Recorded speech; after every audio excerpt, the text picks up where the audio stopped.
Hey folks, welcome to April's Tech Talk. Today we have Kirk Smallwood from CompTIA and Marcus Rogers, also from CompTIA. I'll go ahead and introduce our scholarship program. So folks that are from Operation Code, if you're familiar with our scholarship program, CompTIA is one of our platforms and licenses that you can study from and achieve your different certifications. And so today we're going to talk a little bit about the state of the tech workshop that CompTIA does, and then have a demo on their new on-demand platform. So go ahead and take it away, Marcus and Kirk. Thanks very much, Cynthia. It's a pleasure to be here, and always like talking to folks that are working towards or in IT careers. We need far more of you, despite what the news shows. There's a huge demand for tech jobs. So, with that, I'm going to jump in and talk a little bit about. I'll start off first, then Marcus will jump in about midway through. So, just a little bit of a reminder of who we are and what we do.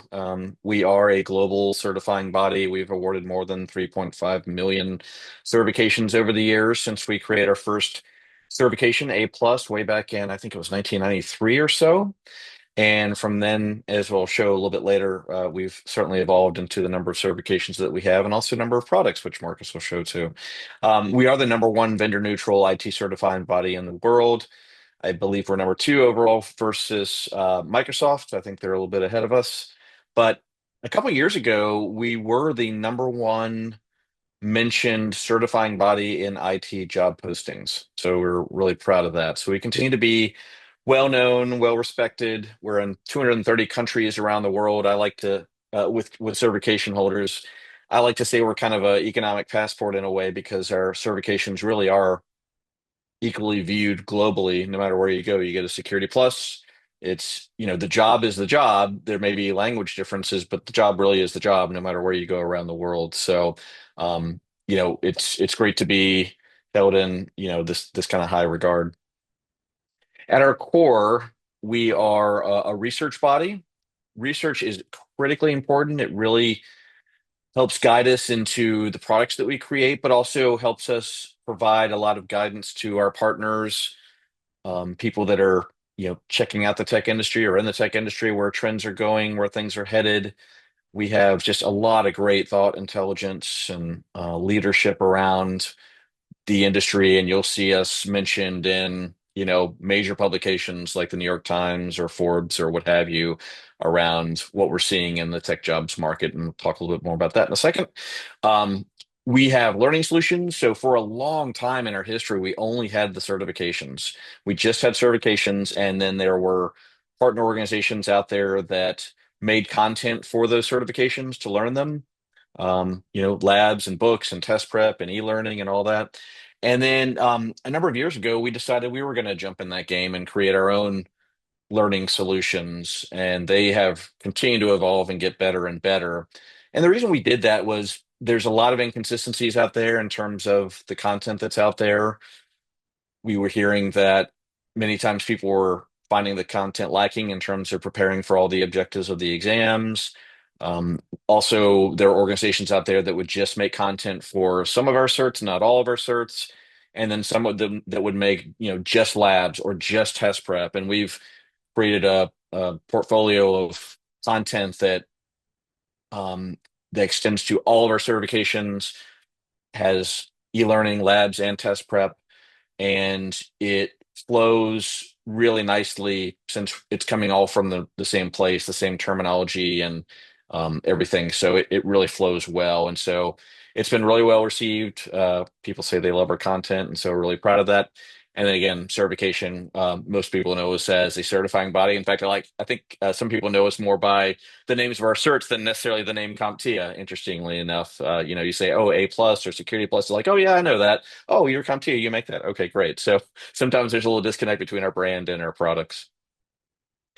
And we partner with everybody, by the way, whether it's higher education, not-for-profits like Operation Code, secondary, post-secondary, enterprise, government. And especially in the enterprise space, these are not just customers, but we draw many subject matter experts from the enterprise space that help us create our certs. So again, we're vendor neutral, but we work with the industry to create the certs. And this is why they're so well received because we're bringing in subject matter experts to help us understand like what is the job role and then what are the knowledge, skills, and abilities that someone needs to have to do this job. And they're literally helping us write the exams. And so they're really, really important to us. And we continue to have great relationships with all these different sectors. But we really do work with just about everybody. Again, our research is fantastic. We are analyzing daily millions of data points from sources like the Bureau of Labor Statistics, LICAST, IDC, the International Labor Organization, and we're interviewing a lot of different types of, maybe not interviewing is the right word, but we're connected to folks from ranging from tech professionals to students to HR professionals, educators, and other subject matter experts. These are all important sources for us. We keep expanding the research that we do. We recently just launched a community college student survey, which is really interesting. That'll probably become an annual survey that we do. Really interesting stuff. But just wanted to show you kind of the sources of our research. This is not stuff that we're making up on our own. We're spending a lot of time understanding what's out there from a number of different sources. So we're continuing to see a big gap in tech skills and also talent shortage. So there are a number of factors behind this. One might be rapidly evolving tech. Tech is changing every day. I mean, it felt like we've been hearing about AI for several years, but it really seemed to emerge last year in terms of like, oh, okay, now we're starting to see it being used. More people becoming aware of things like ChatGPT and people incorporating it into, phones and other devices. Truth be told, we've been using some AI for years, but now you're starting to really understand some of its effects. I think we're just like in really, really early stages. It feels to me almost like when the internet first came on the scene, like you could start to see the potential, and I think we're just barely scratching the surface. But tech changes rapidly. Digital transformation. There's changes in business operations. Companies continue to move more towards the cloud. Companies incorporating more, say, data analysis, things like that. There's increased demand. There are more and more specialized skills as roles mature. You become aware of specialized skills that are needed for really specific jobs. I think a good example of that is like our CISA Plus certification, cybersecurity analyst. We became aware that there were these advanced persistent threats that malware and firewalls could not detect, and you needed somebody who had special skills to be able to detect those threats and look for them and be able to prevent those. So just examples, more and more examples of that where specialized skills are emerging. And then you have education misalignment. Unfortunately, this has been around a while, right? You have businesses saying, this is what we're looking for. And then you have, say, like higher education saying like, well, this is what we think you need. And they don't always talk very well. And really, and this is not biased, but really what the industry is looking for are certifications. Those are industry recognized certifications. Those are validations of knowledge, skills, and abilities that they helped work with organizations like us to create. And so many times, not to dump on four-year colleges, but many times they think their degree is enough, and they also don't change their programs to keep pace with the changes in technology. So sometimes there's some misalignment in education. Then also just in general, inadequate training. Unfortunately, many companies just are not investing enough in their employees and creating consistent skills upgrades for their employees and providing opportunities to upskill. And so these are just, there are other reasons, but these are probably the main five I think that we see. And just as another example of how fast things change, 24% of the top skills for cybersecurity professionals changed in just the last 2 years. I mean, that's a big chunk.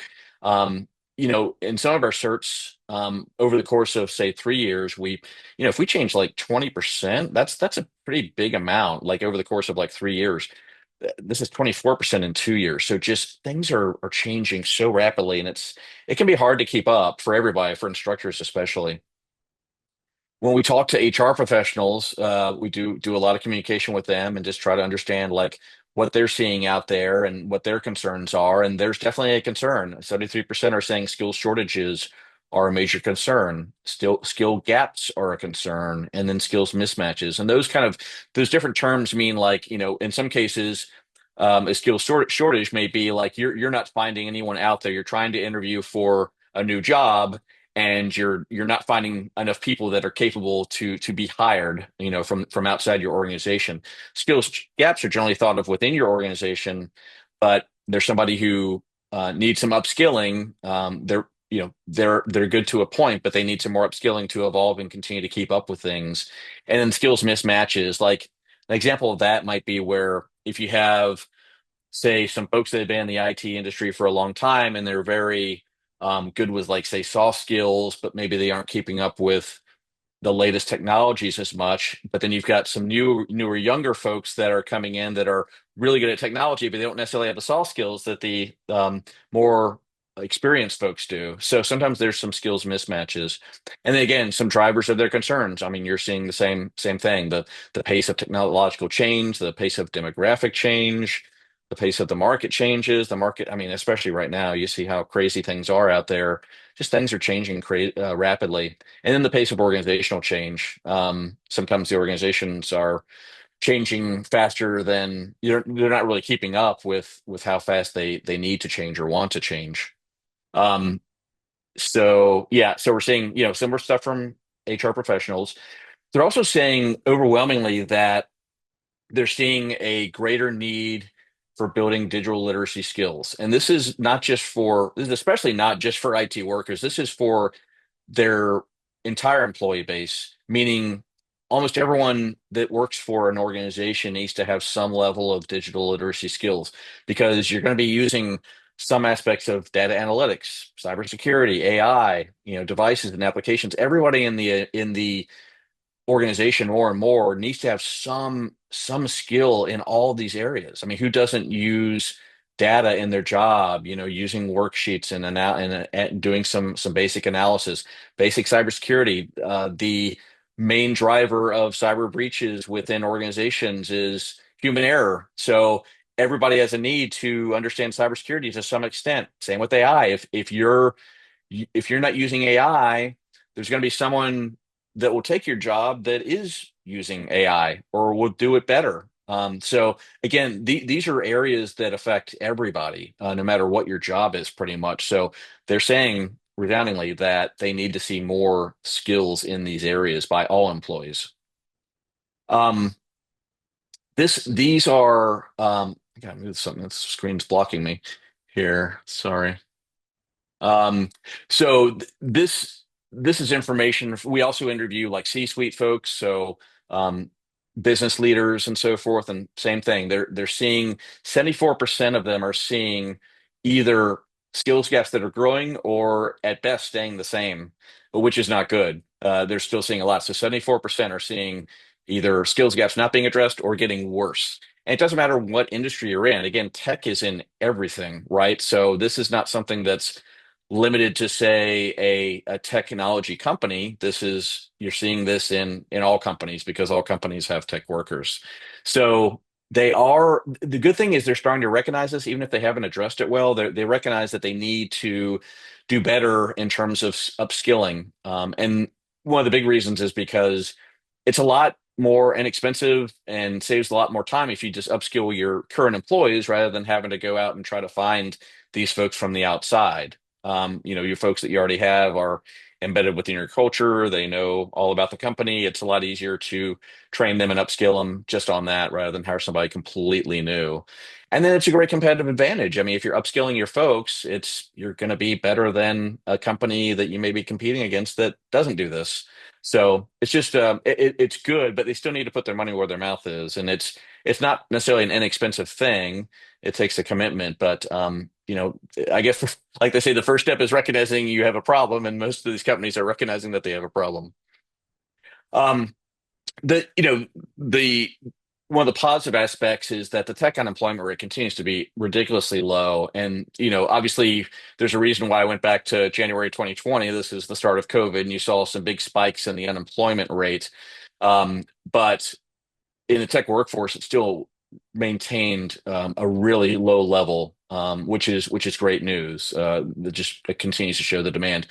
But there is what we call kind of hiring friction and skills friction, meaning that and this kind of teeter-totters over time. You have hiring friction and skills friction between employers and job seekers. So employers are putting out job postings saying like, oh, we're looking for somebody who has like a 4-year degree and this amount of experience. And they may be overspecking the job. In other words, saying like, oh, we need, someone with all this when no, you really don't. You need somebody who has maybe a couple certifications for this particular role and they don't need a ton of experience. And, that'll get you somebody who's really good and can grow with you.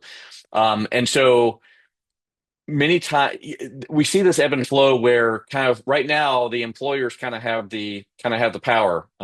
They're being more picky where at some point it'll flow back to the job seekers where they hold kind of more of the power. And it's just this ebbs and flows according to our research team. And right now it's kind of in the edge of the employers. There's also a term I had Can not. I add a comment there, Oh, Kirk? sure, sure, sure. So something that I've noticed within our community as folks are, people are fairly highly skilled in our community is there's what I call cultural evolution of the tech industry, right? It is a teeter-totter where 2021, 2022, it was the job seekers that held that power where the salaries were driving high, the job seekers were not able to retain the talent, right? And now you're seeing kind of a culture balance, a counterbalance, right? Where they're like, Hmm. if you don't like it, you can leave. Now we're going to do the back to office, return to office policies. But actually, what will happen is they're going to notice their best talent is going to leave, right? Because Hmm. people are who have the talent, who are upskilling, are able to say, look, I know I'm valuable, I know I'm needed and I can choose where I get to go. And so a lot of what I tell Right. people is don't listen to the noise that's happening out there. Like focus on what you have, focus on your valuability and your really your market value, right? Like of Hmm. what you have because it's a commodity. Having these skills are a commodity.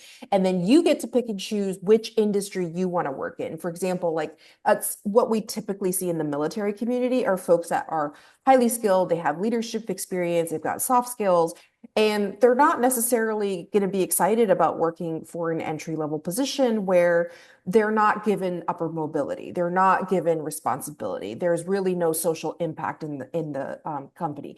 And so when I do talk, I just spoke at the NVIDIA AI conference a few weeks Oh. ago. And one of the things I talked about was like, it's so important to create a culture where you're not just technologically advanced, but you're also like growing your workforce and growing your culture because you're going to see multiple prongs of evolution happening. And like the technical side of the evolution is growing faster than the human side can keep up. And now we're Hmm. going to see a little bit of friction, like you said. And that friction is either going to cause some positive change, right, within the industry, or there's some people that are going to be left behind, like companies that are not willing to evolve, that are not willing to recognize the talent and the valuability of their workforce, they're going to get left Hmm. behind. And then unfortunately, they're going to lose out on some of the greatest talent out there. So like just keep Right. that in mind as you're rewatching this video and like thinking about where's my place in this industry. And you might be feeling some of that friction, but like if you're working on you and you're focusing on your skill set, you're going to be marketable no matter what. So I just wanted to plug that in. That's a great point. I couldn't have said it any better. Perfect kind of tag along to this screen. So that's great. Um, it's kind of interesting. I just put this in there because I thought it was kind of interesting. But I hadn't heard of this term before until recently. But there's a term called NEAT, and this is a description for young people that are not in education, not employed, and not training. And this really, I think, hit a peak in COVID. Right, there are young people that are living in their parents' basements and they're just feeling kind of down about things. They're not looking for jobs. They want jobs, but they're just kind of stuck. They just don't know what to do. And a big part of that, that's not just for young people, but for really uh, the masses of any age, is the confidence gap, something that we're working really hard to try to overcome. And there's a huge confidence gap when it comes to IT. So there's so many people that are like, well, I wouldn't be good at IT because I'm not good at science or math, or I don't want to do coding. I don't want to work for a tech company. I don't want to have to get a 4-year degree. I don't, I'm not a man, whatever it may be. There are so many reasons why the confidence gap exists, and we're trying to overcome a lot of the misnomers about tech careers. I personally think there's a tech or a tech adjacent job for just about anybody, and we'll end this presentation by showing a new, I think, amazing tool that has really helped design to help overcome the confidence gap and educate people on what tech jobs are and the amazing opportunities within them. But there's just, the neat. I think there was something like. Gosh, I forgot the exact percentage, but I want to say it was at its peak. It was like 3% of young people, you could kind of classify them as neats, and now it's gotten better. It's more at like 19% or something like that, but still a lot of work we have to do. But there's just a lot of just concern about tech jobs and what they are, and unfortunately, there's just so many people who are like, "Well, I wouldn't be good at that, so I'm not even considering it." When if they took a closer look, I think you'd find a lot of them would find a job that might fit the bill for what their skills are. The other positive news is, and even again, even despite what you see out there, yes, there are tons of layoffs, and there's so much cyclical stuff that happens, especially around earnings time and so forth. But we're still very confident about the fact that we're going to need more and more tech jobs over the next, at least decade.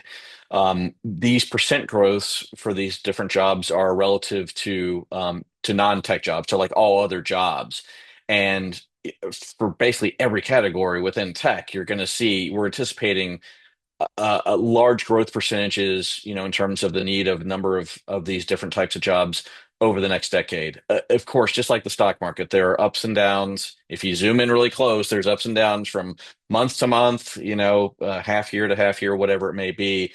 But the net effect over the long term is that there is going to be high demand for these jobs. I mean, we are, I think, only filling still like 83% of the cyber jobs out there right now. So again, it can be rough out there at times. It ebbs and flows, but overall, the trajectory is still going up, even if there's some jagged points, here and there.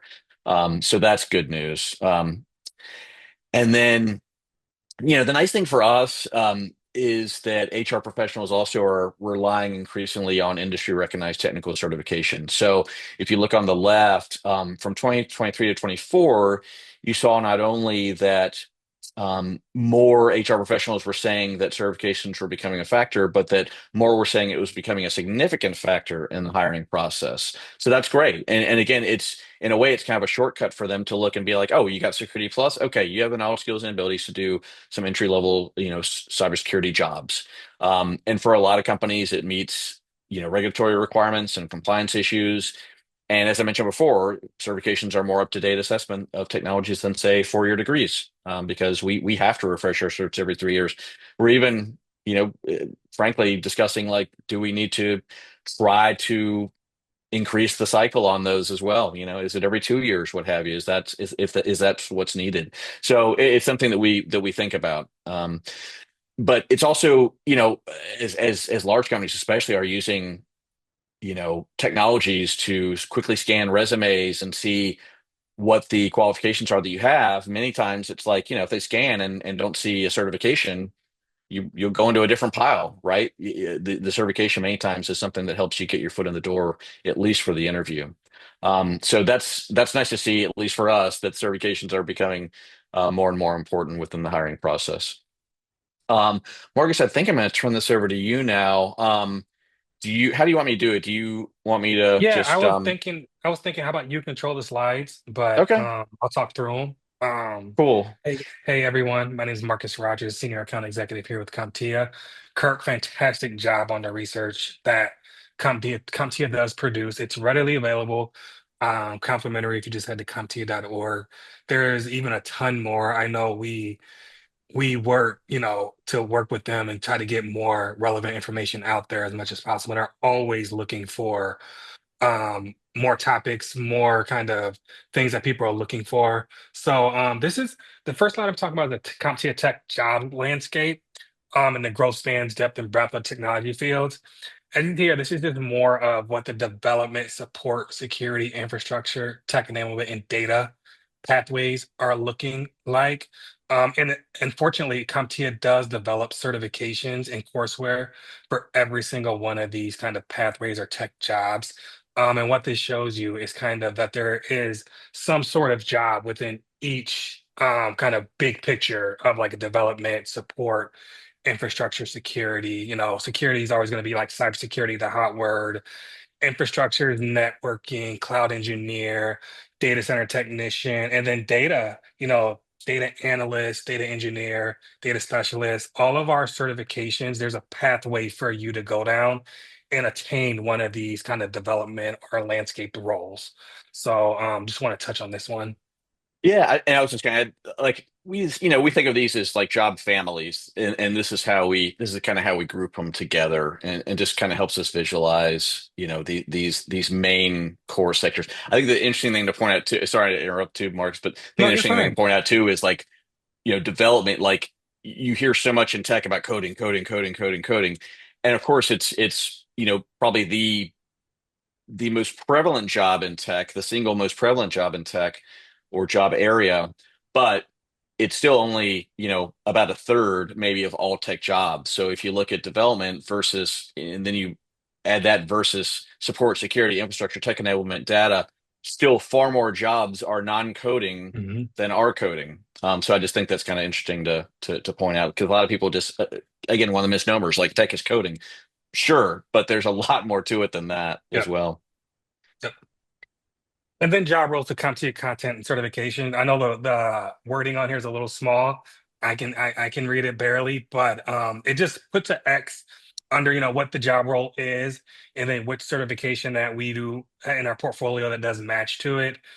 So this is just a great kind of resource to maybe look at a later time. But just if there's an X to it and the job role is next to it, that means you can attain that certification, and it would lead you to a job in that field.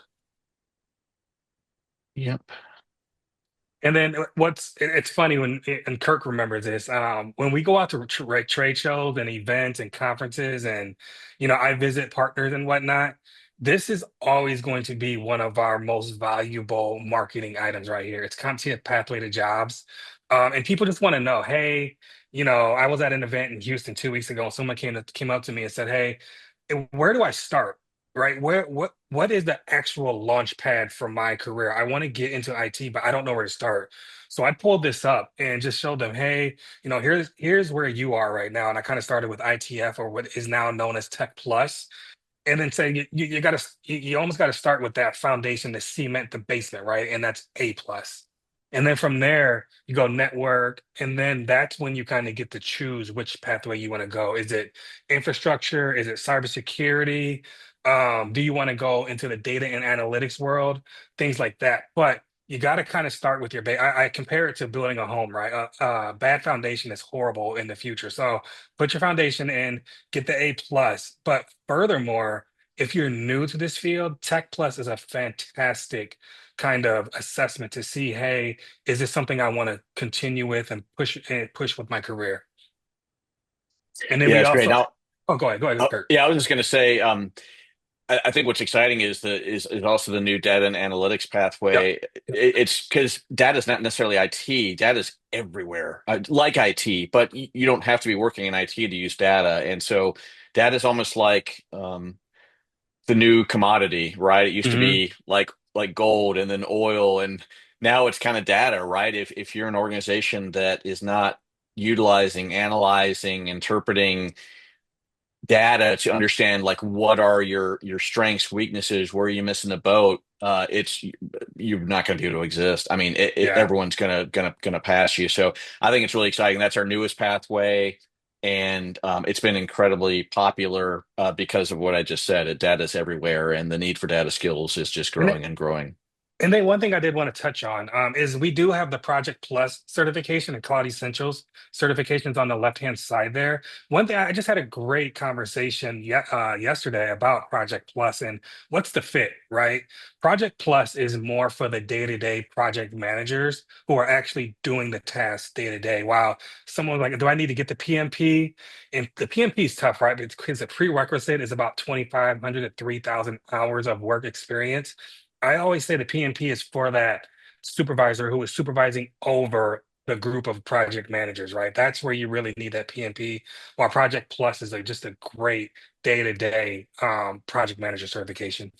So I would differentiate, like, if you are looking to be a program manager, right, where you're an overall program lead and you're Hmm. not going to be in the weeds looking at Yes. every single roadmap and every Yep. single ticket that comes in, then and your skill set is more going to be on the communication side, looking at ROIs, looking at the Hmm. data and like metrics that your team is meeting, and then also like writing benchmarks for stakeholders. That's really program management. Project management is going to be built into, hey, you have an infrastructure project manager, you have a UI UX project manager, right? And every project manager is going to be in the weeds where they're assigning those tickets, they're looking at bandwidth, they're making sure their staff have what they need, making sure if there's any blockers. So that's the difference. And if you don't know, like there's just so much out there to learn. What we do at Operation Code is if we get somebody who asks for a scholarship and they don't know where to start, talk to Leannis, our operations manager, because she runs our scholarships program and she's been doing it long enough to where, either she'll talk to me or she'll get you connected with one of our tech mentors. Just have like an idea of where you want to start. And if we know, hey, you've got like an affinity for design, then we Hmm. know, hey, you probably need to have some data analytics because you can't be informed on design unless you get those user assessments, right? You know how to deploy user research, you know how to get that analytics. And so it's super important where we're like, hey, start off with the ITF or the Tech Plus, right? Or start off with your basic UI UX. Maybe you're doing the Google one, and then you can do the data analytics certification here at CompTIA. And so we kind of mix and match our scholarships based on where people are in their tech journey. And then we take a look at, like, we ask you for an essay because we want to see what's your thought process of where you're trying to take the certification and where are you trying to go in your career. We don't just want you to get one certification and think, oh, I've gotten one certification, I can just apply for jobs and they'll just land in my Hmm. lap. That's typically not how it works. And so, like, if we have an idea of like where you are in your tech learning journey, we can assign kind of a roadmap for you of saying, all right, you're going to start here. Eventually, you're going to go to this other certification because this is that roadmap, that pathway that I see helping people really kind of carve out their next steps. Yeah, thank Mhm. you, Cynthia. That's fantastic. And then toward the bottom, before you move on there, Kurt, you do see kind of the timeline on where these certs fit. They're pre-professional, entry level, early career, experienced, and then expert. We are gradually building our expert pathway series. So that's more when you're in that 7 to 10 years of recommended experience. Once you get to that expert level, but just a great kind of scale for where each certification fits. And then this is talking more about extending CompTIA's reach beyond the core tech workforce. As you see here, a lot of the tech workforce is in the family of job roles, like Kirk talked about earlier. But this digital workforce is really growing. Would you say, Kirk, is that the best way to put that? Is how that digital workforce is Yeah, the biggest piece? yeah. I think the main point of this slide is just that, there's the tech workforce, of course, but then as I mentioned before about the demand from HR professionals for more digital skills, you're going to see that digital workforce box continue to grow until it probably engulfs most of the whole remaining workforce box, right? Mhm. Because there's going to be very few roles I can think of Yeah. that are not going to need some digital skills. And so that's what we'll show you in a second is kind of how we're expanding our product line to not just be about tech workforce skills, but about digital skills for everybody, because it's going to be necessary. So sorry, go ahead if you had anything else to talk about Yeah, there. no, and this is where that one of our kind of our new entry level, we call it the essential series. This is where this is going to lead to, but and I'll talk about them in the coming upcoming slides. And then one thing I did love the last couple of years is we did start personifying, if that's even a word, personifying our audience and our learners. And this is just a fantastic slide to kind of know where you're at. We may be, you may be someone who thinks you're a career expert, but really you're in that career pro phase, right? So we'll start from the left here, start with career literacy, which Kirk's going to demo a little later, which is our careers plus page, which I absolutely love. One of my favorite sites that CompTIA has built. And then from there, you can go, we have the digital fluency person who is maybe probably a perfect fit for our essential series, which we're going to have in AI, Word, Excel, Office, soft skills, data, business, and project. And I'll talk a little bit about the essential series right now. And it's designed to certify that the successful candidate has skills critical to almost any role in today's tech-enabled workforce. The target audience, and to be quite honest, it's any worker in a tech-enabled role, and that's what we're talking about, where the workforce is now becoming totally digital. And it's also built for any learner pursuing a tech-enabled job as well. So we're building out our suite of essential series offerings. And we have business essentials, AI essentials, and soft skills essentials. The soft skills one is something that Kirk, you can correct me. I think we've been asked for probably about a decade now of, hey, can you guys develop some kind of soft skills certification? We think this is a perfect fit for post, you study up for your plus certification, and then towards the end, hey, let's take a soft skills course to kind of brush up on, handshakes and eye contact and conversation holding and things like that. Just a fantastic course for anybody walking into that field. Go ahead, And Kirk. I just want to be clear, like the Essential Series, these are not certifications. These Yes. are Yep. courses. We call them comp certs, so competency certificates. So these are, think of these as like 6 to 8 hour courses each. Each one Hmm. of these is around like 6 to 8 hours. And it's just great for filling in any gaps that, I mean, imagine you're an HR professional, you have somebody that is doing a good job, but you recognize they have some skills gaps and say data, but they need to know enough of it to enhance what they're doing. It's not their core job, but they need a little bit more of that. Like data essentials would be a great fit for that. We're doing a AI interactions. We're actually going to be working on AI interactions essentials one. So basic knowledge about how to use, say, like ChatGPT and things like that. So these and the nice thing about these is they do have kind of like skills assessments at the Yep. end. It's not a certification, but there are some skills assessments. So it's more there's more to these than say those.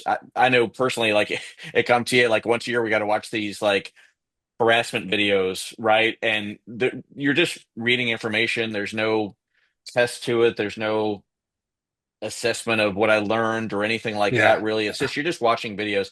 These are far from that. There's really nothing else out there quite like these. And if anyone, would like to learn more, please let us know. But this is a really core part of what we're doing going forward. It's really expanding our product line Yeah. out past just the tech workers to, as Marcus said, tech enabled job workers, people that need to fill in some little gaps here or there, whatever. But these are more for the masses.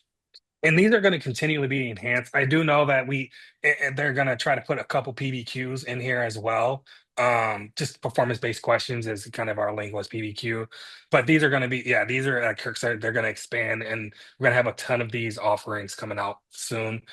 And I want to move to the Career Pro, which is our plus series, which is A plus, Network Plus, just our portfolio of certifications. We do offer those, but we are now offering AWS, Azure, Cisco, and others. And these are just learning only.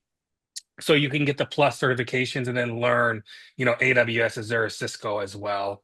And then we're also beginning to offer extensions out on to some of those plus certifications with Security AI Plus, Pen Test AI Plus, it's Sec OT Plus. And just a little bit more on the extension. So this is a new category for us as well. We haven't launched any of these yet, but I think the Hmm. first one that will come out is the Sec AI Plus extension. So people that are in the security field but need to know more AI in relation to their job, for example. And so these are not like full-blown certs.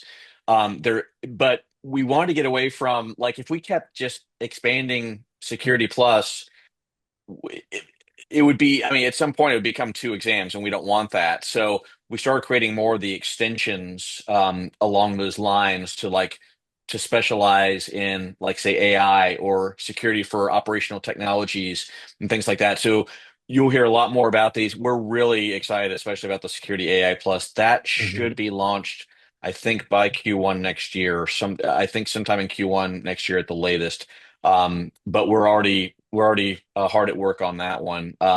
I just think these extensions are going to be really interesting. So hopefully you can kind of visualize on this slide how we are, expanding. If you look at kind of where we started with the Plus series, now we're kind of expanding both ways in both directions, if you will. And as Hmm. Marcus said earlier, more career expert as well. So a lot of exciting stuff going on. And I Hey, think you'll see, when you guys yeah, launch those extensions, I would love to do another workshop maybe and talk to, sure. about what does that look like? Like, does that mean that they have to have a baseline exam, like if they do an A plus or Sec plus, and then Yeah. they're eligible to do that? Like logistically, what does it look like?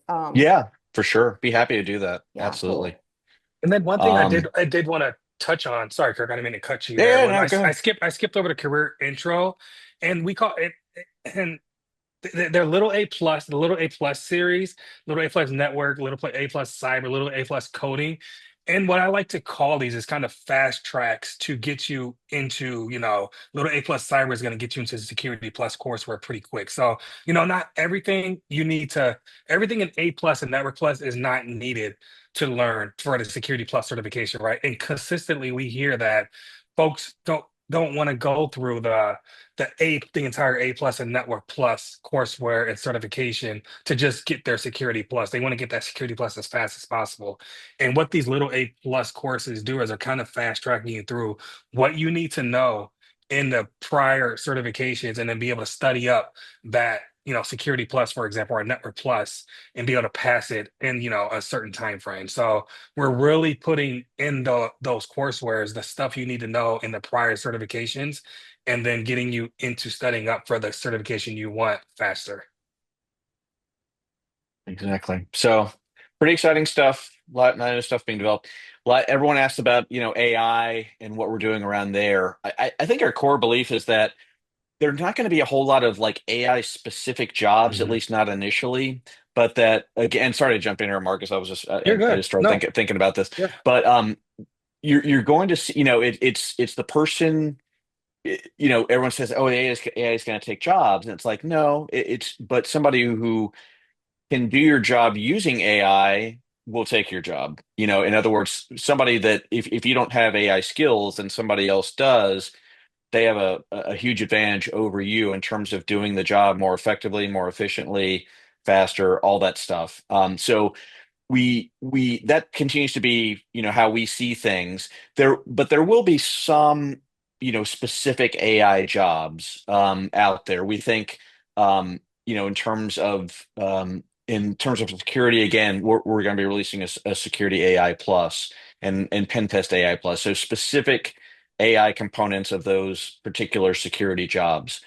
And then in terms of architect, we think, we're pretty sure we think we're going to launch like an AI Architect Plus certification. We haven't started on that yet, but we think that's a direction that we're going. We're actually, in terms of data, going to change the data X name to be, I think, Data AI Plus. I heard that recently this week, and I think we're gonna rename that since they go hand in hand so much. And then I think there's an opportunity for us to release like an AI scripting certification because there's definitely going to be using AI to replace like kind of low Yep. level coding Yep. roles. Yep. So look for that as well. I think we have. I think we're going to be calling that maybe AutoCode Plus, and I think we're just now starting work on that. So be on the lookout for that. Um, Yeah. yeah, go ahead. And I was going to say one thing that sticks out to me with AI, and it's something that our CEO, Todd Thibodeau, said, I think probably 5 years ago, was that the low level coding role would be replaced by, something like AI, right? And the opportunity is for now you to be able to learn how to use AI to your advantage, right? Think of the ways people are using AI now to code certain pages or games or, programs. that's the opportunity for you to jump in and say, okay, I got the little A plus scripting or coding, and now I can do this. And it's not taking over your role. It's you can use it to enhance your role within using it using AI. So that's something that always sticks out is how the low level coding will be kind of taken with AI.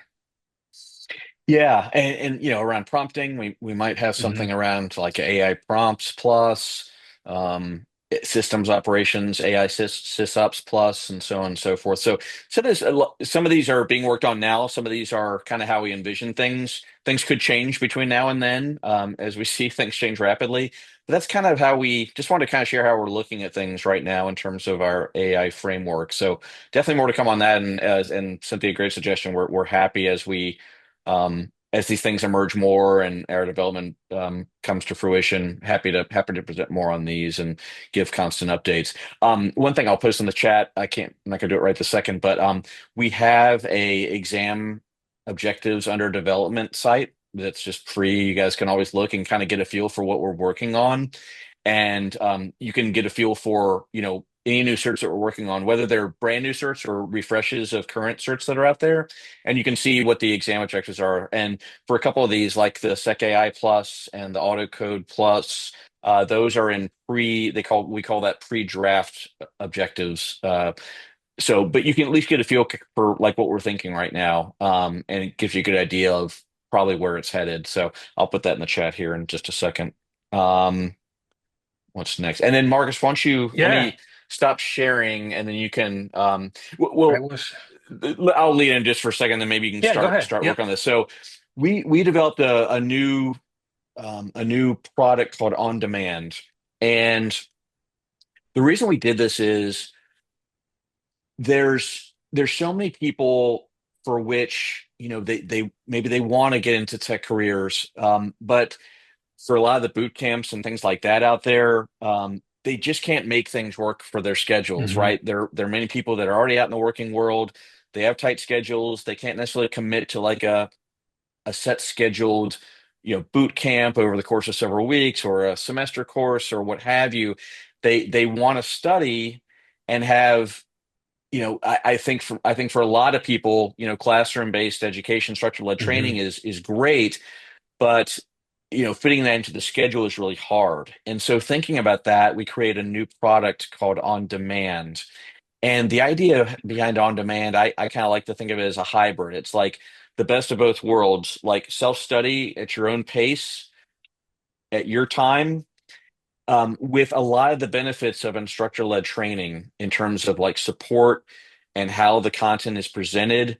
And it's really designed to help it feel achievable, Yep. be really engaging, and then really encouraging with like positive progress to encourage you to keep moving on. And Marcus will show some of that as he goes along. But that's just to set the stage for this product. This is what we were thinking. We were trying to help people even with tight schedules, with limited time and tight schedules, still give them the opportunity to get a great learning experience, but do it at their own pace. So, Yep. Marcus, why Yep. don't you take it away? No, a great lead in there, Kirk. And another kind of avenue that we're here is the instructors that are a shortage, right? There's some programs and partners are having issues finding instructors. This on-demand platform is perfect for, you have the CompTIA support on the back end, and they're going through it at their pace as well. So just a fantastic fit if you're looking for kind of some instructor-led training. So this is the on-demand dashboard. Mine has a few more courses than most would, as an internal employee. But I logged in here and this is the first thing you're going to see. So if you're kind of studying up for multiple certifications, this is what you would see. I'm gonna log into the A plus because I do a little work within the A plus demo here. But as you see here, you get your to-do list here on the right-hand side. My Tech Plus is April 14th. I should be through a couple things. And then week 8 and week 9. So, and I'll show you how that comes together in the platform. So the first thing when you log into your course, you're always going to get your announcements, or this is your home page. The thing I love about this is it tells you kind of your minimum technology requirements. And it's not, hey, you need the newest MacBook, you need the newest Windows machine. 5-year old or newer computer can work with at least 4 GB of RAM. So we give you basically, everything you need to say, okay, this is what I need to run this software and run with it. And then your support is always going to be here as well. We'll talk about that. But if you need to, file a ticket, you need to talk to someone live. We do have asking expert sessions live here. And the great thing is they can just click through here and join the Zoom right there from 5 to 6:30 on Mondays. And then Fridays from 11 a.m. to 12:30. So right at their hand is live support from some content experts who are, who do work within the on-demand platform. And then again, announcements that we put out there or whatnot, none in there right now. And then this is actually accessing the course right here. Again, I have been through the getting started, but this is where you would start, and it's kind of put together week by week. This is a 16-week study schedule right here. But as you see, the check marks do mean I've been through it.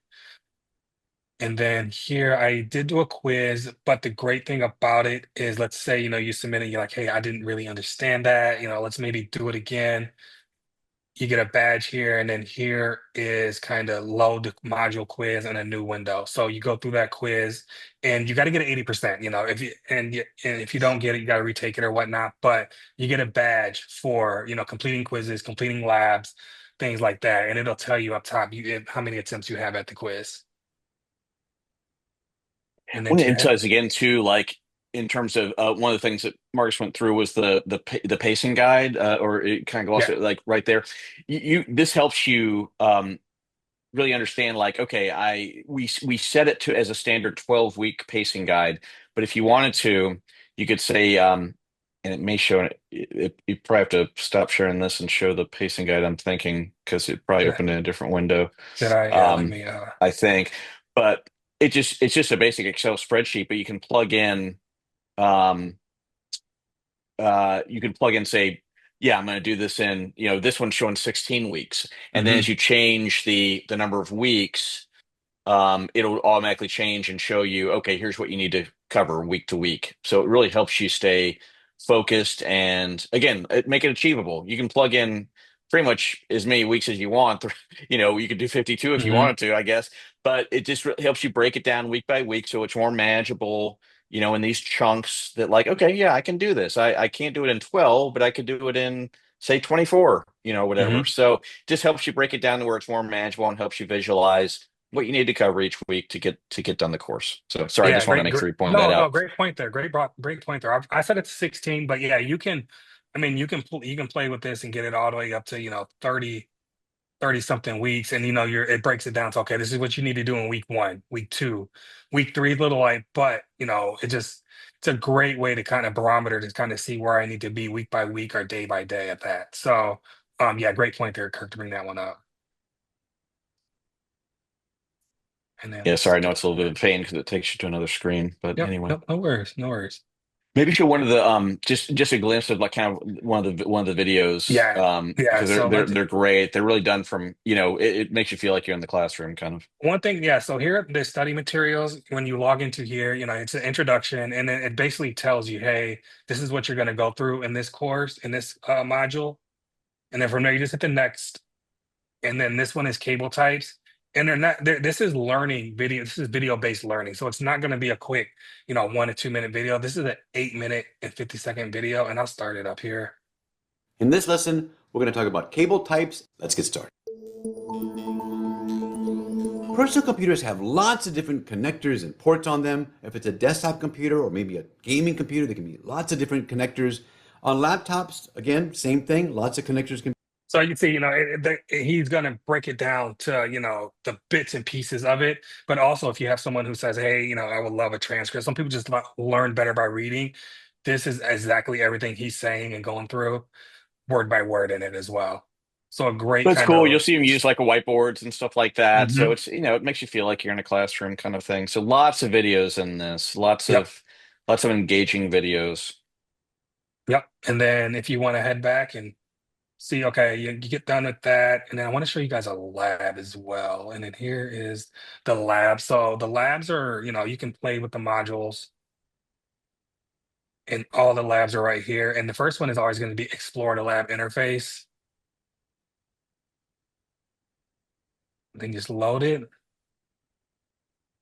And the labs And are the cool, combinations of like simulations, but then also, virtual machines. So in this case, I'm pretty sure this is like a simulation, yep. but really effective. And then in other, as you move along, then you'll get into virtual machines.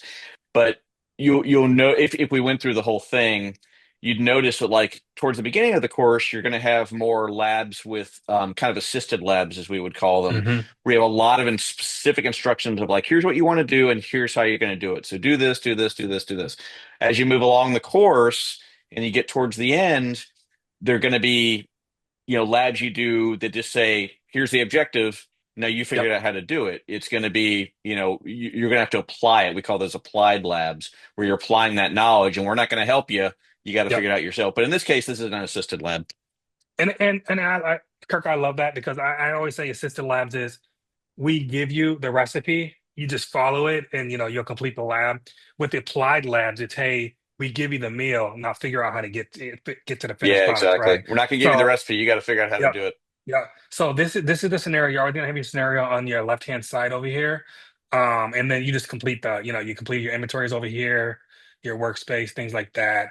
Um, but yeah, this is a lab. It's called a simulator lab. Everything's pulled in, you can pull it to where it needs to be. But it basically tells you, what to do right here. And then there is a way to get hints. And this is just all your journal stuff.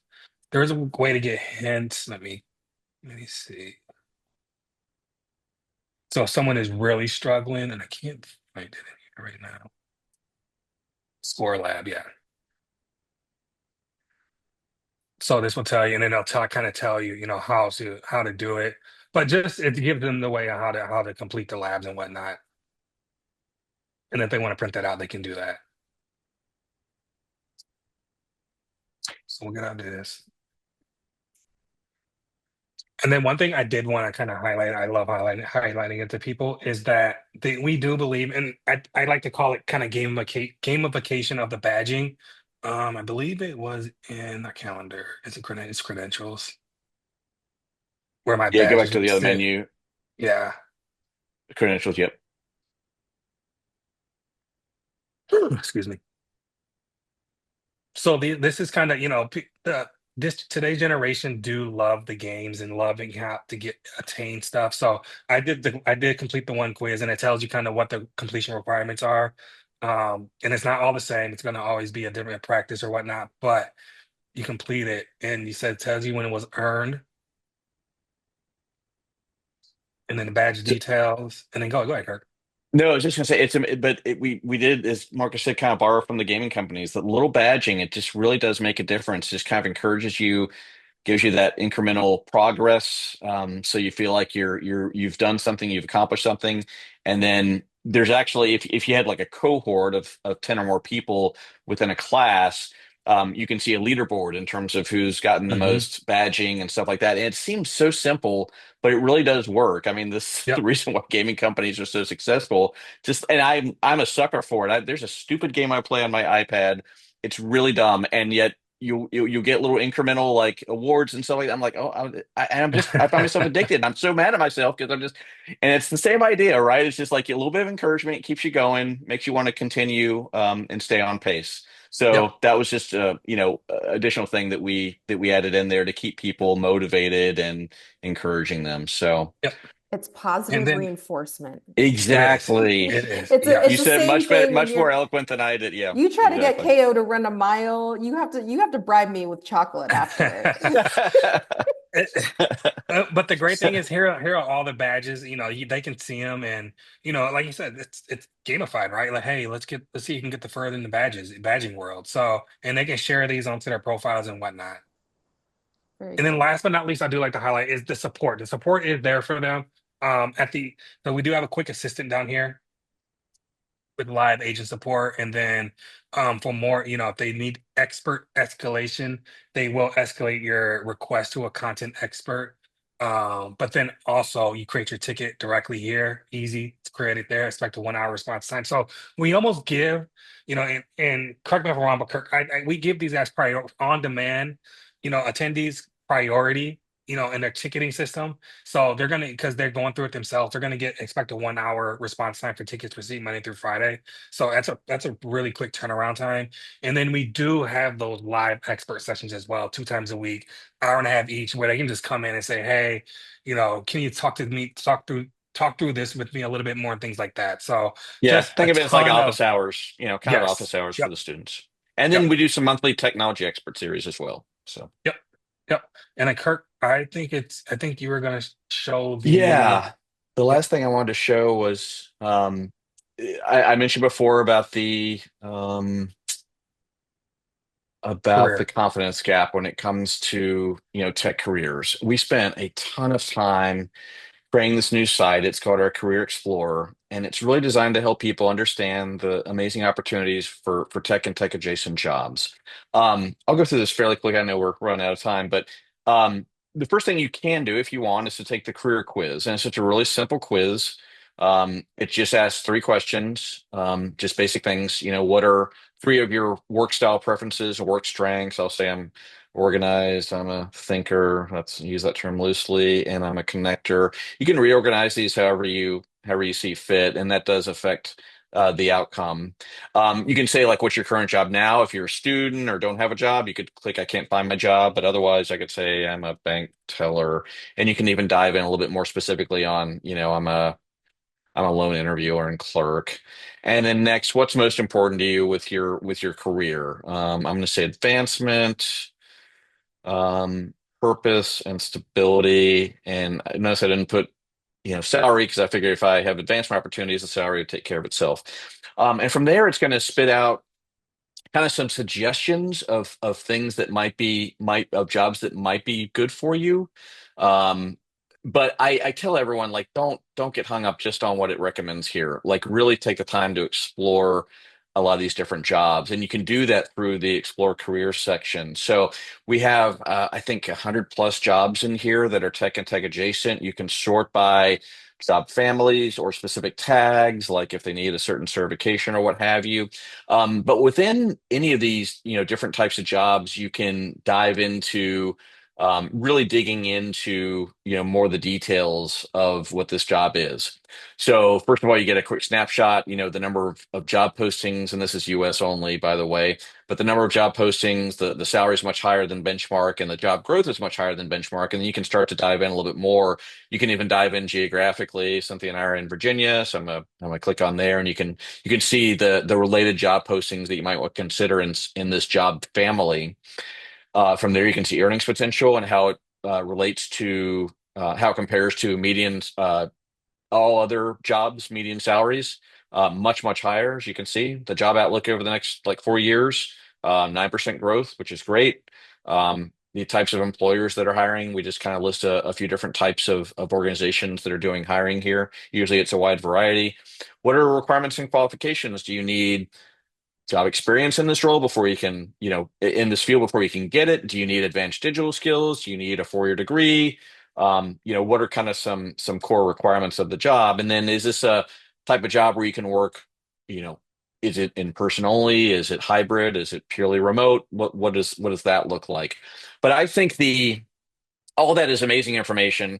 But I think to me, really the secret sauce to the site is the personal stories. So we spent a lot of time with a crew that has Hollywood experience, interviewing people of all different backgrounds, ethnicities, ages, men, women, for all these different types of tech and tech adjacent jobs. And they're just really powerful because you can throw a lot of stats at people and data and all this stuff.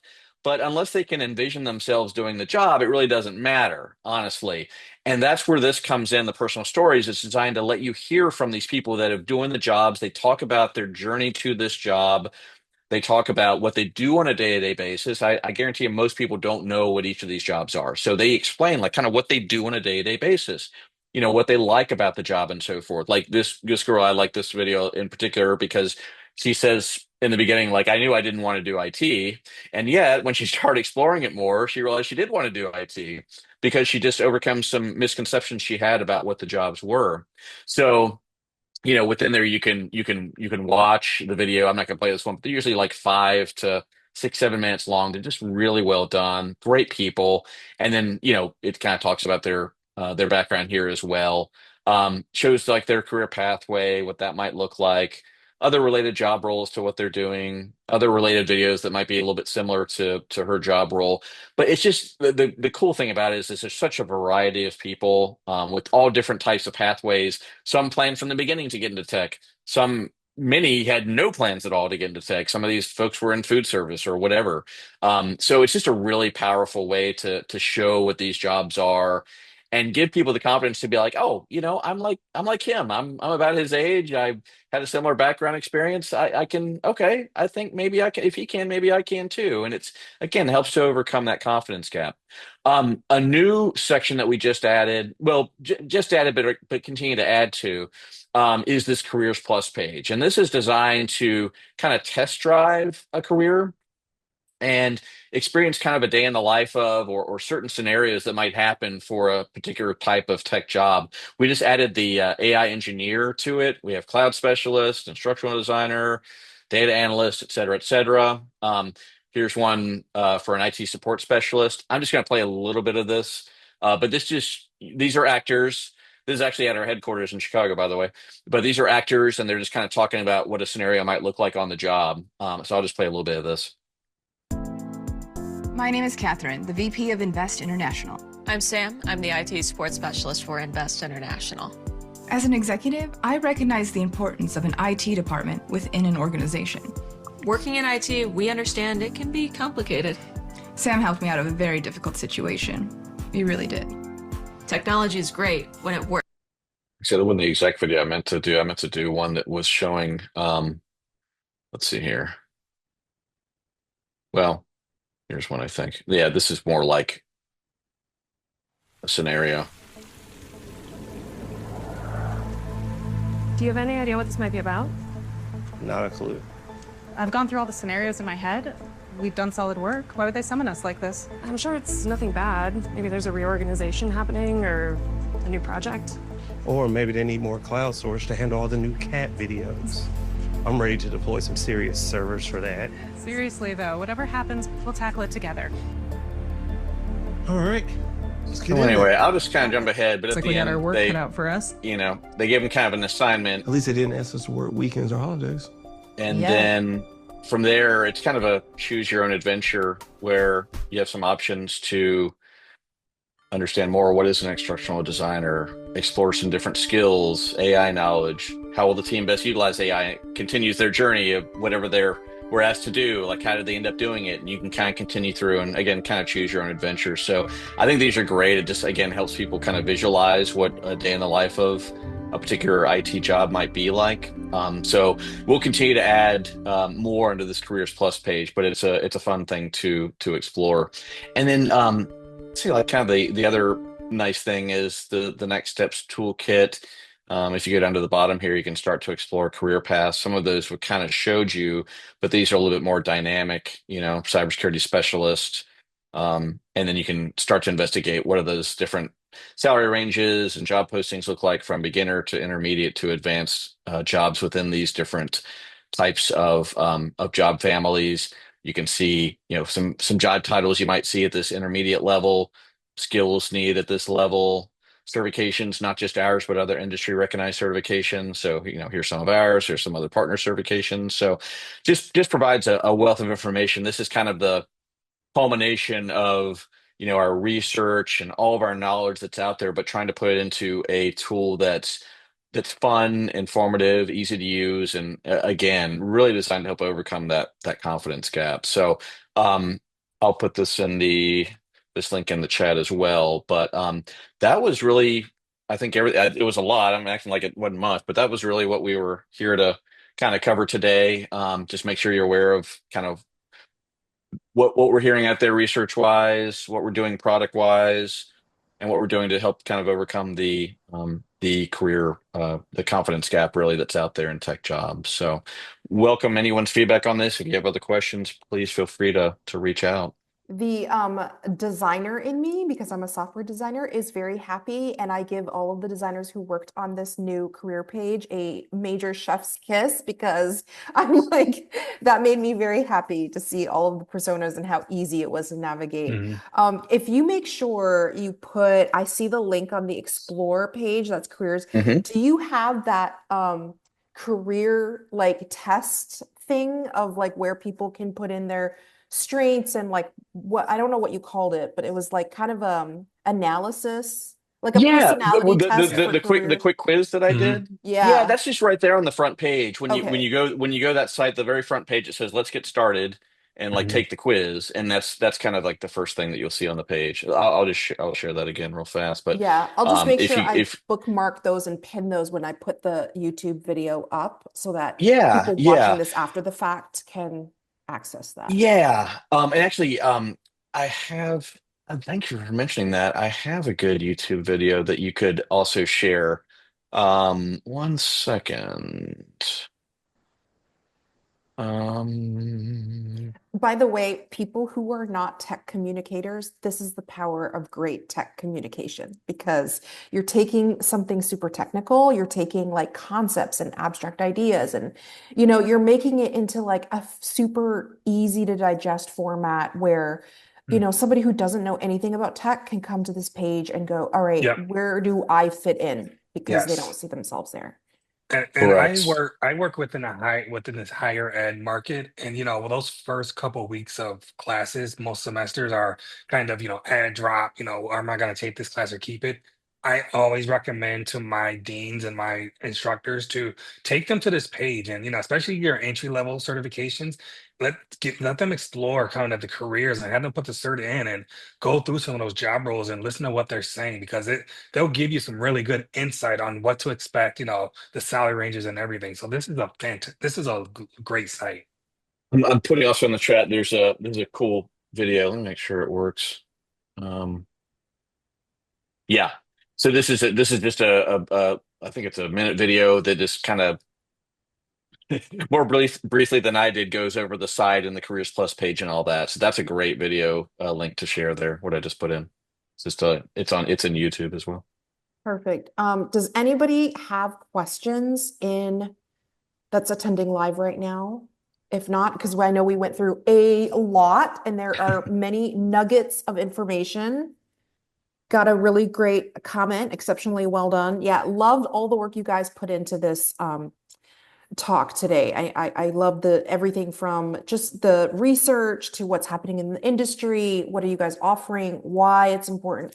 And by the way, the on-demand is something that Operation Code is going to cover as part of our scholarship program. So if you are already using CompTIA in another certification manner, talk to Leanna's, talk to myself, and we can get you set up because one of the things we noticed was people were taking the training and then they had this gap where they didn't want to take the exam, right? Because they're like, I don't want to fail it because I only have one shot and we're paying for the exam. I believe you mentioned in the on-demand, there's like a couple of trials, or at least like you can take the exam. If you fail it, there's like another chance to do it. So with the on-demand platform, yeah, you do get a voucher and a retake. Yes, you do. But there's also that embeds our Learn, our labs, and our CertMaster practice, which is our actual practice test software as well. So Mhm. there's going to be plenty of opportunities within that on-demand for them to make sure they're understanding and retaining what they're learning, day to day. So, there'll be quizzes, but there's also practice tests embedded within on-demand as well. Right. Thank you so much, guys. I appreciate you. I appreciate all the work that you're doing. Send kudos to the team from me. And thank you, folks that are watching. Well, I'll have this posted up live after it's edited. So hit me up. If you're not part of Operation Code, go to operationcode.org to join and make sure that you get your folks, friends, family members within the military space to give us a shout out and join some of our programs. Thank you, folks, and have a great night. Thanks for having Thank you. us.